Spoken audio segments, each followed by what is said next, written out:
I'd like to show you why knowing your why is the start of your journey. Without a strong why, it can be so difficult to reach your maximum potential. My name is Dr. Jason Balara, and every week I meet with real estate investors and mindset specialists that are taking action in order to build a life according to their own terms. We will break down what drives successful people and allows them to achieve at such a high level. If you are a professional wanting to break through, or simply someone that wants to hear an inspiring story, the Know Your Why podcast is made for you. Hi, everyone. I'm Jason Balara, and this is the Know Your Why podcast. Today, I'm here with John Casmon. John is a real estate entrepreneur who has partnered with busy professionals to invest in over $100 million worth of apartments. He also consults with active multifamily investors to help them start or grow their business. John has his own podcast as well and is the co-creator of Midwest Real Estate Networking Summit. John, thank you so much for coming on today. I'm really excited to get to talk to you. Hey, Jason, thank you for having me. I'm really excited to be on the Know Your Why podcast today. Awesome. Well, maybe we can just get started by having you tell everybody a little bit about your background, kind of where you came from and now where you ended up at this point. Absolutely. My background is in corporate marketing. So I did 15 years in advertising and marketing for some big brands, companies you're aware of, General Motors, Nike, Coors Light, Mountain Dew. And I did everything from television campaigns to radio spots to something called a cooler door decal, which if you've ever been to a gas station or a convenience store, and you go to where they keep the cool drinks, the beer, the Mountain Dew, the Starbucks, what's the 5-hour energy, whatever, not the 5-hour, but the energy drinks, they sometimes have little stickers on those doors. We design those and all sorts of stuff. And this short version of the story is I worked at General Motors back in the 2007 to 2011. And around 2008, we started to experience some financial issues and we had a massive round of layoffs, and it felt like a never ending round of layoffs. And it really forced me to realize that, being in corporate America may not be the best way to secure my future long term. And it got me interested in real estate investing. Ended up starting with a duplex a few years later, and ultimately grew that into a portfolio that allowed me to partner with other professionals to invest in real estate as well. Awesome. And so I'm sure, and maybe we'll get into this more, but I'm sure your background in marketing has helped you. I find almost everybody's background has some influence on how they do in real estate. So maybe we'll touch on that too. But as you kind of decided to transition from the corporate world into real estate, so you bought the duplex, but I always feel like there's two different ways that people go. They're sort of either burn the boats and they quit and I'm going all in, or they kind of, stay with their corporate job for a while and then work their way into real estate. How did that look for you? How did that sort of build? Yeah, I did not burn any boats until it was absolutely necessary. So for me, it was really about two things. One, while I knew real estate could help me get to where I wanted to be in life, the plan was not, okay, today I'm going to be a real estate investor. For me, it really started with going back to my situation in Detroit, where, picture 2008. And while I'm looking at my news, I'm looking at my bosses, the CEOs of my companies, the directors that I report to on the news, talking about the financial hardships we're facing. If you remember, when you go to the springtime or summer of 2008, it was really just about the automotive industry at that point. It wasn't about there was this total economic collapse. And that didn't really kick in until the banks really started to have those issues with the foreclosures and whatnot. So if you go to the automotive industry, we just thought it was us. And at that moment, I was just looking at my career. I was pretty young in my career at that time, and all I had was automotive experience. So I just didn't know what I was going to be able to do. Didn't know if anybody would hire me. I was actually, having a lot of conversations, and I was very concerned with that. And again, I'm watching my peers get let go left and right. Finally, when we decided to go into bankruptcy as a company, it was a structured bankruptcy, in and out, one of the fastest bankruptcies in history. But I saw a lot of people lose their jobs. And in particular, I saw some little lifers, the people who had dedicated their entire careers to this company, 20 plus years, and they lost their jobs with no plan B. So for me, the first step was really how do I insulate myself? So if I do lose my job, if I am unfortunate to be in a situation, it doesn't wipe out everything and I'm not left scrambling completely. So for me, it was really about supplementing my income first. And that's exactly what we tried to do. The challenge was it was 2008 and I was in Detroit and real estate was going the opposite way. So everybody I knew who owned real estate was trying to fire sell it. So at a certain point, I said, you know what? Doesn't make sense to buy right now. If everyone you know who owns a piece of real estate is trying to give it away, probably not the best time. And at that point, I made a decision to say, you know what? I think we need to move. We need to go to Chicago, somewhere else. I moved to Chicago in 2011. And then my wife and I decided, okay, we're going to get this duplex. So we started with a house hack. And I believe that is a great strategy, particularly for young people. If you are single or you don't have any kids, that is the best way to get started. Buy a 2 to 4 unit property, live in one unit, rent out the other units. And that's exactly what we did. And it got us to the point where we were building equity. I was no longer paying rent to someone else, but really I had someone else helping to pay down the mortgage. And we were able to refinance that property after 2 years. And I used that to buy more properties. So that's really how we got the ball rolling. And it eventually led me to say, you know what? I think this is more than just supplementing my income. I think this is what we should be doing for the rest of our lives.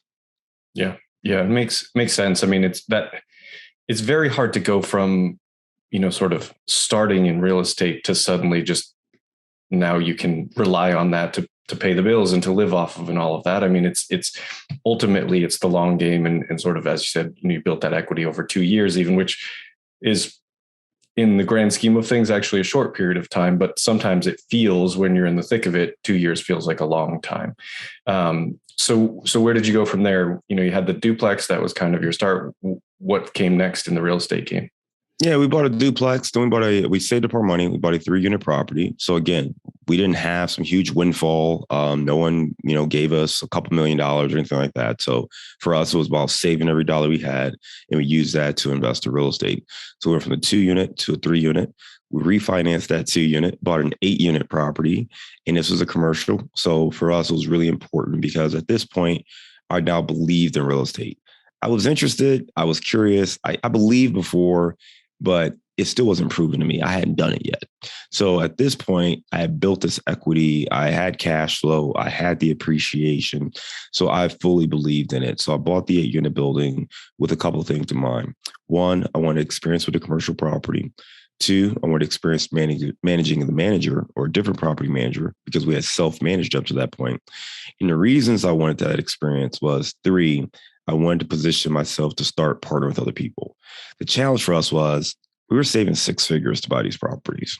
And that's tough. I mean, we're making pretty good money, but I mean, to sit down and save 6 figures, especially once we had our second child and we're spending, $35,000 in childcare, it was tough. It was really tough to save that money. And I was dejected because if you remember, my goal was just to insulate myself in case I lost my job. And while I had a good amount of equity in these properties, I didn't have the cash flow to replace one of our salaries. So I was like, okay, there's got to be another way of doing this. And as I started to talk to other people, that's when I realized the power of partnerships. And I wanted some experience doing this before I went out and invited someone to partner with me. So that was really important for us in order to scale and grow, was just to be able to check those boxes so I could feel confident going in there and talking to other people about what I was doing. Yeah, it makes a lot of sense, sort of. And I think it makes that conversation maybe a little bit easier. You've got proof of concept that, hey, look, I went and did this. I did this one on my own. Now look what we can do together.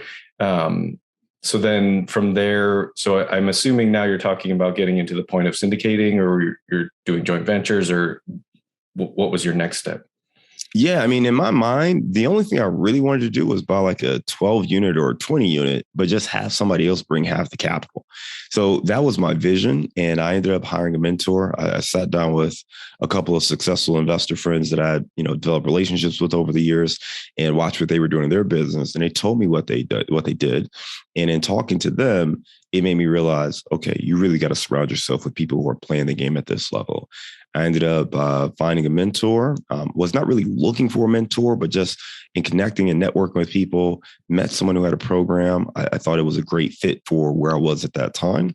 And I hired that person and I watched this individual build their own portfolio. And that's really when syndication became something that I was aware of, but I didn't know what syndication was up to that point. I just thought you either had a partner, right? You can borrow money from a single individual or a single entity, but it wasn't this notion of working with a group of different people and pulling those resources together for investing in real estate. I had no idea that, you could go out there and talk to 15, 20 people, pull money together and go buy an apartment building. And to be honest with you, even if I did know you could do that, I didn't know 15 to 20 people who would want to invest with me to go out and buy it. So I wasn't interested in that. I felt like getting one person was doable. Getting 10, 15, 20 people did not seem realistic to me at that time. And I think that was one of those things where when you watch someone do it and you have them on your team and they can give you the blueprint and show you, hey, here's how you do it, it forces you to understand that this is possible. And I think a lot of times we get in our own way because we don't want to see opportunities that are right in front of us. And that was one of those opportunities that I could have done, but those limiting beliefs, I don't know 15 people who want to invest with me, or I don't want to ask 15 people to invest with me. It feels a little dirty. I want to go ask my friends to invest. I don't want to call people I haven't talked to in years just to see if they want to invest with me, right? It's one of those things that can make you feel like you're uncomfortable. Maybe you're asking for a favor, and it can be challenging for a lot of people. And I'll tell you, the thing that really clicked for me was two things. One, I realized that I was really helping people, and you're not going to help everybody, just like any other product or service. Just because you have it available doesn't mean it's right for the person you're talking to. If I've got some tampons and say, hey, Jason, you want to buy these tampons I got? You're probably going to say, nah, man, like, what's wrong with you? Of course not. Right. Because I'm talking to the wrong person. You're not my audience. Right. And that's one of those things. And going back to the marketing, that's what really clicked for me. And that was actually the second thing, understanding the experience I had in marketing and how to translate that into real estate, particularly with real estate syndication. Once that clicked, everything made more sense.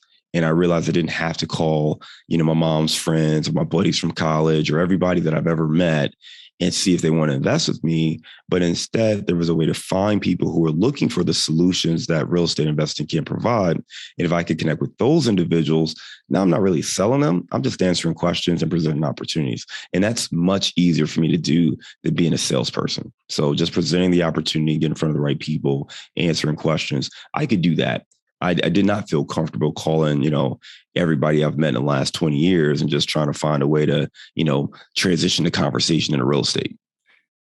Yeah, it's definitely it's an awkward position to be in. It's like you'll hear a lot of people talk about it, like, oh, you never know, just call everyone you can think of and all of that. And it's like, I think to some extent there are some limiting beliefs to that, but there's no way around that. That is an awkward thing to try and be like, hey, I know we haven't talked in a few years.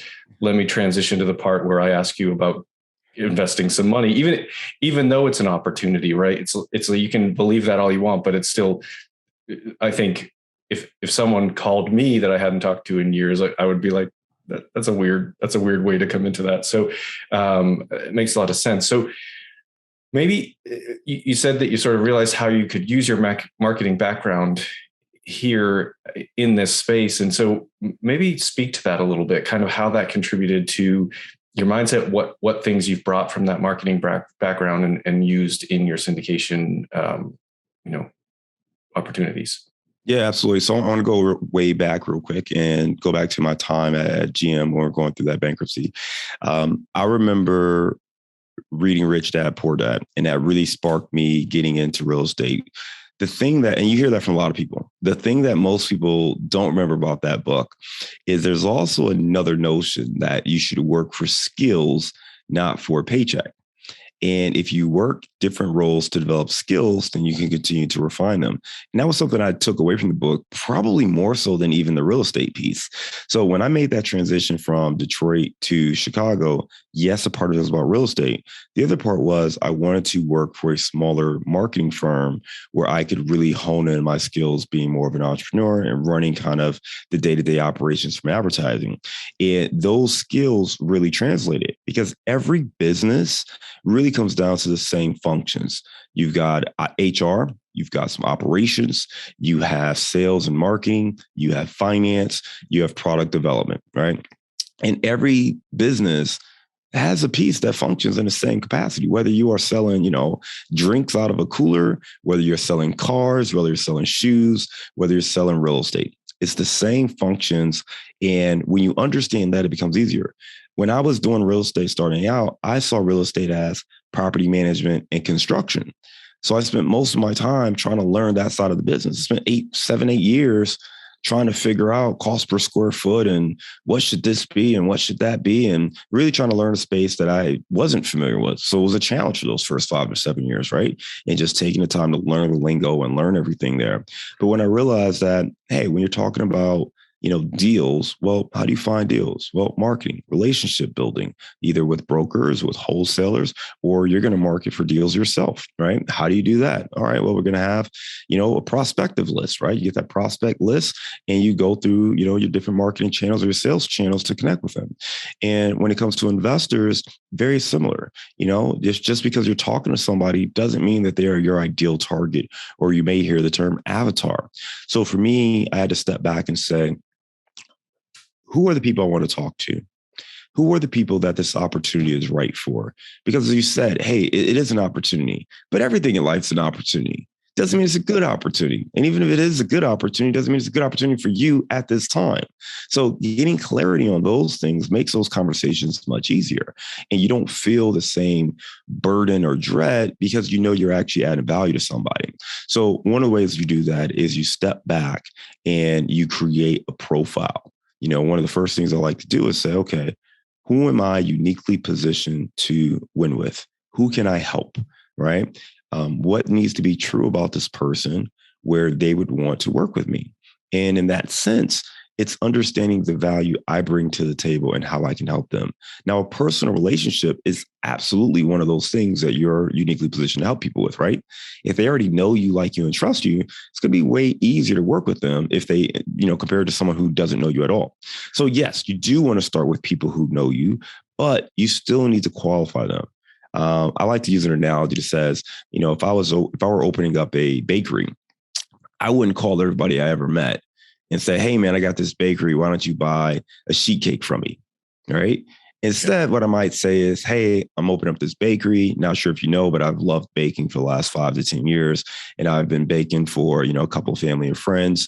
I'm actually opening up this bakery and I'm looking to expand my business. Do you know anybody who's having a large gathering, a birthday party, a wedding, anniversary, graduation? If you know anybody who's doing that over the next couple of months, I will welcome an introduction, right? That's going to go over way better than you asking people to buy a cake. You haven't qualified them. You don't know if they want the cake. You don't know if they have a need for the cake. And good people will say, hey, you know what? Not a fit for me, but call my cousin Sam. He's getting married next June. That'd be great. But you can't expect people to do that for you.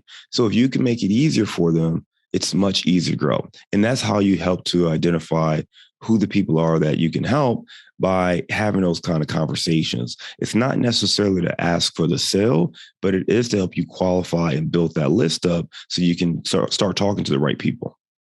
Yeah, no, that makes a lot of sense. And I think that's a good analogy. Just again, it's just that sort of the dread of leading in with here's the money conversation that, I think most people that are learning to have these discussions are sort of struggling with. It's like, oh, in your mind, you're like, eventually I'm going to have to ask them about the money. Right. And it's like, well, I think, kind of what you're suggesting is not so much that you have to ask them, do they know someone who's interested in whatever you're offering, essentially, and in this case, it's a real estate or bakery items, whichever the case may be.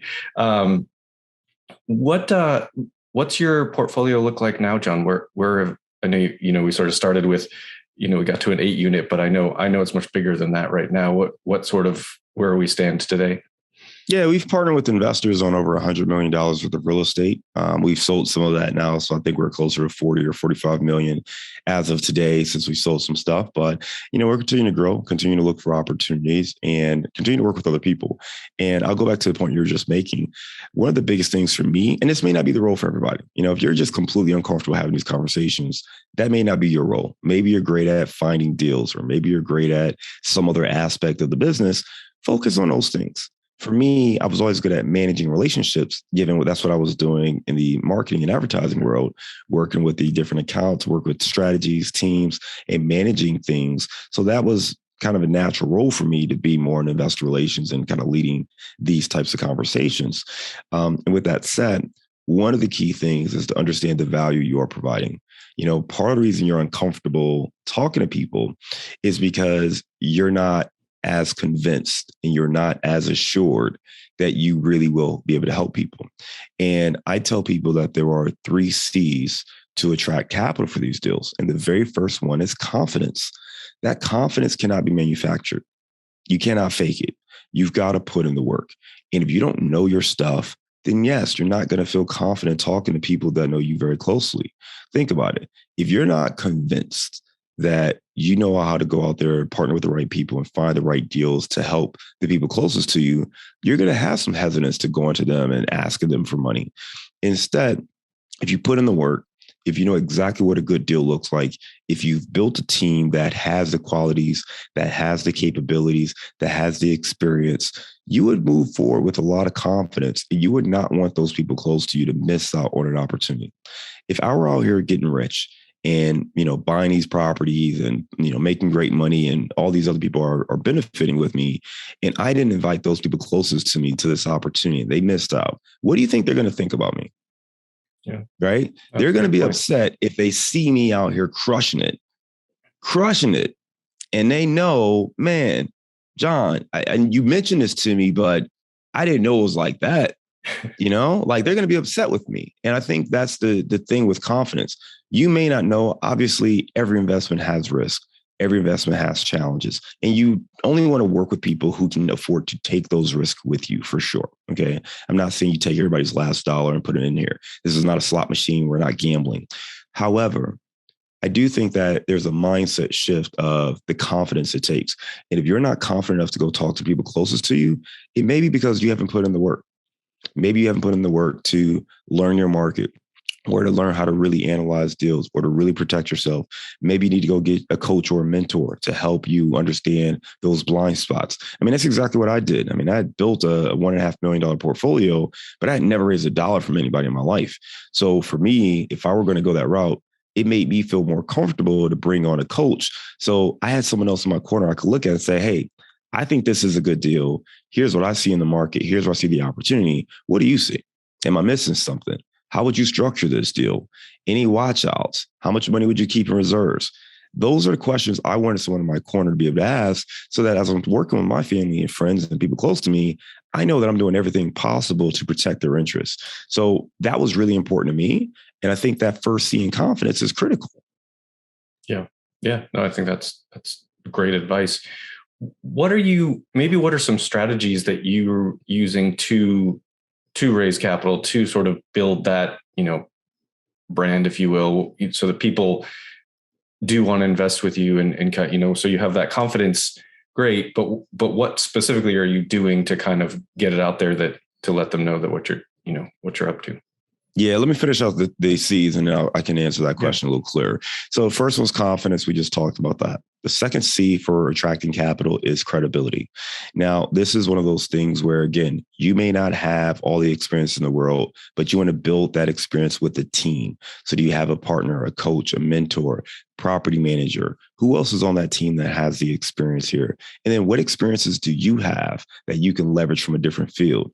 We've talked about transferable skills. Well, I've managed projects for 15 years. I've overseen $100 million advertising campaigns. I've won awards for for the work that I've done. So that work translates, right? So that's the credibility in me and my team working on these deals, even before I had that experience. And by the way, yes, I did have that, smaller portfolio experience, right? So I wasn't coming in real estate completely cold. So that's the credibility. The last is going to be connections. Who are the people you're talking to? How do you connect with them? How do you engage? How do you grow that? So there are a few strategies that we employ to connect with people. And again, I know this sounds like marketing and sales, but again, every business breaks down to these same components, right? We may not call it PR or marketing or advertising, whatever you want to call it, but I'm telling you, it really falls in one of these buckets. So PR is a big bucket of advertising and marketing, right? Word of mouth is another key. Doing things like what we're doing right now. We're on a podcast. So podcast is huge. We've done about 400 episodes or approaching 400 episodes of our Multifamily Insights podcast. So I host my show. I make appearances on other shows. I create content on social media. I speak at events. I host events. So those are some of the things that we do. We do a lot of email marketing as well. So those are the things that we do today. Other things I see other operators do and things that we may do at some point in the future, it's advertising. So you could do Facebook ads, Instagram ads. You could do blogger posts. You can do videos and do YouTube ads on videos or other content. So there are things like that that you can do. But I will tell you, for us, nothing beats a real interpersonal experience. So it really for us comes down to, we got to connect with people, because if we're not having conversations, then we're not really connecting. And we have to keep in mind that we're not talking about selling a pack of pencils or something that is a, low value transaction. People do it and whatever is convenient. We're talking about pretty substantial investments. Our minimum investment is typically $50,000 on a deal. So if someone's going to invest $50,000 on a deal, they're going to need to get to know us. They need to like us, trust us, understand our business plan, understand that, they'll be able to reach out to us. We're going to be there. We're going to be visible, and they're going to have to build a level of comfort. That just doesn't come overnight. So there is a process to get to know someone if you're going to work with them. And I think that's really critical. So for us, it's a matter of how do we make it easy? One of the things we do is we try to create content that makes it easy for people to get to know us and for us to help them by adding value. One of the things we have is a sample deal package. We put this sample deal on our website. Whether you are an active investor or a passive investor, it's a great resource just to wrap your head around some of the high level things, everything from deal structure to what's going on in the market to just some keywords and terminology that may be included. So if you want to check that out, it's at casmoncapital.com/sample deal. And it's a great way for you to start wrapping your head around, all right, what are the things either I should be looking for in a deal or that I should make sure I communicate if I have a deal or an opportunity and I want to put in front of investors. Yeah, no, those are great tips. I think all of that,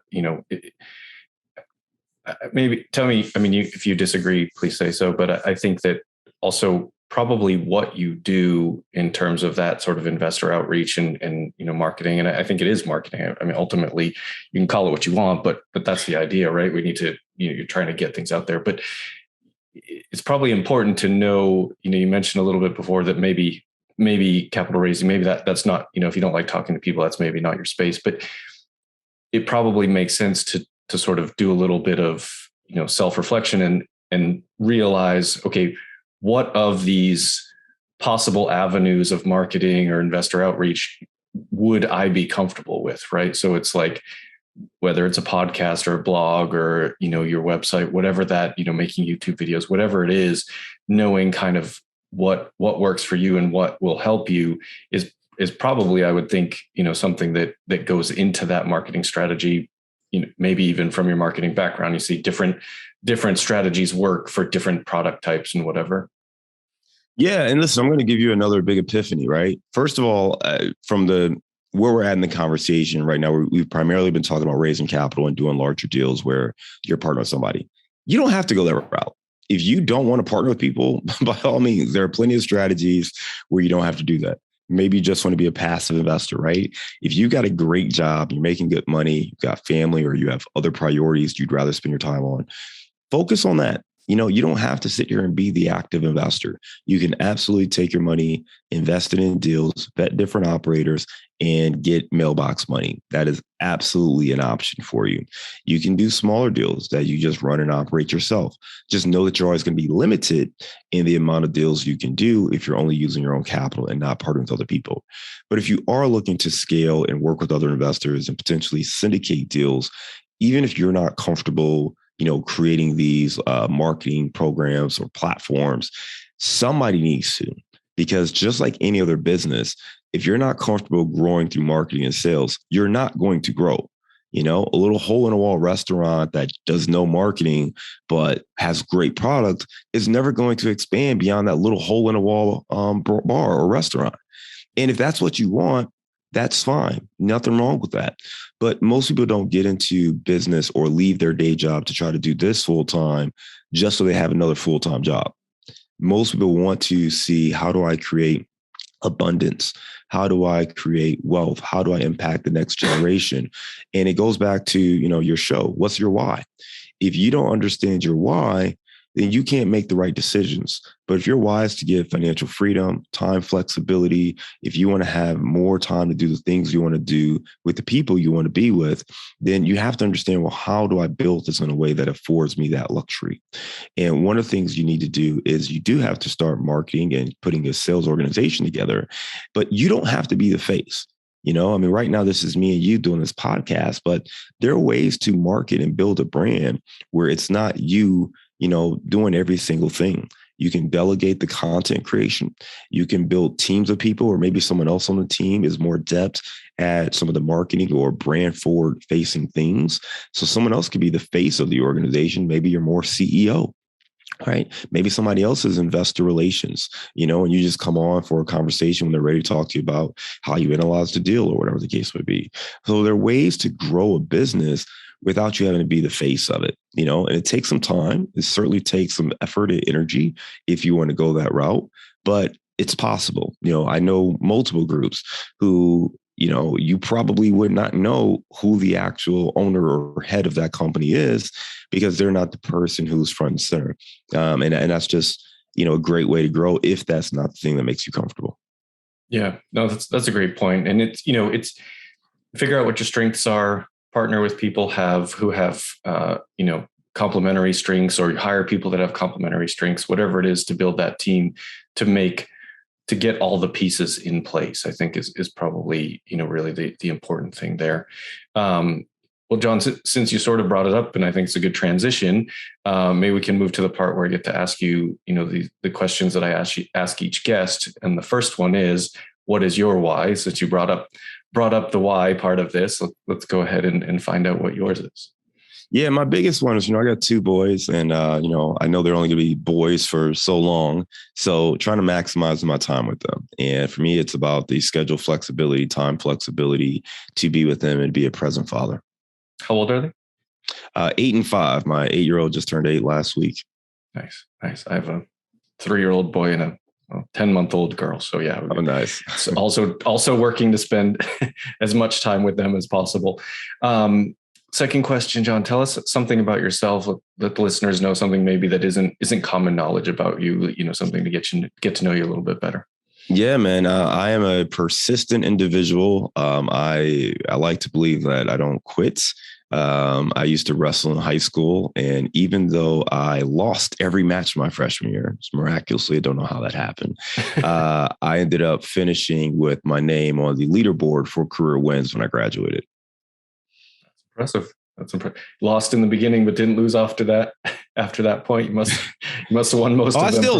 I still lost. I just competed it for 4 years, where most people quit. Right. So yeah, that's awesome. I think you mentioned your website before, but when people hear this and they want to reach out to you, what would be the best way to get a hold of you? And we'll put whatever you want in the show notes. Yeah, I would check out the sample deal, casmoncapital.com/sample deal. You could download that sample deal there. And then if you're on this website, you can find other ways to contact me from there. Okay, awesome. Final question. What piece of advice would you give to someone who is maybe kind of in the early stages of their real estate investing career, to help them, either help motivate them or help, maybe it's a strategic tip, but something to help sort of propel them forward in their business? One of the most important things that really helped me succeed, and I don't think people talk about this enough, is you have to surround yourself with people who are doing it and doing it at a level that's maybe just a notch or two above where you're at. So for me, what helped tremendously was one of the people I first met when I moved to Chicago and started to go to real estate investing groups and meetups. There was a woman who had 3 units when I met her. And my goal was just to get a duplex, right? To start, I just needed a house hack. So she had a house hack. So talking to her and how she did it was great. Once I did that house hack, she had grown to 9 units. So then I was asking her, okay, how'd you get the second one? Well, she went from 9 units to 90 units.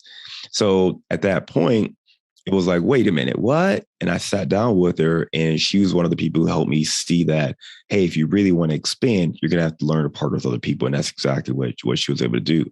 And the thing that made it great was she hosted that meetup. So even though I would go pretty frequently, I went almost every month, most other people didn't. So there were probably 4 or 5 people who were there, you could count on to be there every time. And she's one of them because she hosted it, right? So if you want to build those kind of relationships, you've got to be consistent and show up. It's not good enough just to go to a meetup or go to events. You need to go consistently. And even better than that, start one yourself. Because if you start it, now you're going to be there and you're going to connect with the regulars and build strong relationships. And those individuals can help propel you forward. Right. Yeah, that's great. And we talked about this a little bit before we started recording too, but just that you mentioned, have someone who's a little bit ahead of you, because the sometimes, there's mentors and there's the gurus out there, and you see all this stuff on social media and everything, but people that are, they already have 1,000 units or 10,000 units, or, you see people like, the Grant Cardones, they're billionaires. And it doesn't seem, when you're starting out, that doesn't seem like an achievable goal, because you don't go from 0 to billionaire. That's just not the path. And so finding someone who's a little bit ahead of you in that journey to kind of watch their journey as they grow, I think it can be very inspiring to kind of, as you move through as well. So I think that makes total sense. And sort of meeting that woman, I think, it's got to be, you're seeing it happen. So you're like, okay, I know this can be done.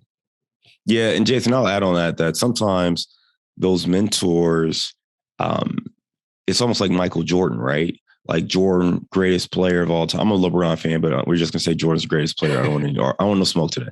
So, but Jordan, the coach, Jordan, the GM, no. Why? Because Jordan didn't understand why people just couldn't do what he told them to do. Yeah. And going back to the Grants and some of these people who are super successful, they don't understand why you can't just pick up the phone and call the 100 people that you went to school with, right? They don't understand the fear and trepidation and the shakiness that's taking over your body.